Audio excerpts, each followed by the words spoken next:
వాళ్ళు ఎవరన్నా మాట్లాడితే చాలు ఏమంటామంటే ఊరుకమ్మా నీకేం తెలుసు, డాక్టర్కి తెలుసు. ఏం తెలుసు? ఏం తెలుసండి డాక్టర్కి? కాదండి వాళ్ళు ఎంబీబీఎస్ చదివారు, పీజీ చేశారు, వాళ్ళని అంటారు అంత మాట అంటారా అంటే కోపం వచ్చి అంటున్నా. వాళ్ళని ఎందుకంటా నేను? వాళ్ళకి తెలిసిందా అంటూ 1% కూడా నాకు తెలియదు.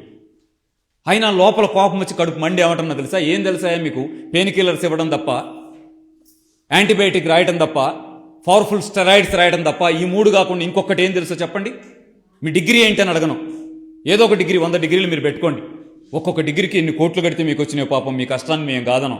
కానీ ఇన్ని కోట్లు వచ్చిన మీరు ఏంటి మీరు రాసేది మాకు? ఉదాహరణకు ఒకటి అడుగుతాను. నడువు నొప్పి వచ్చి ఆర్ఎంపీ దగ్గర పోతాం.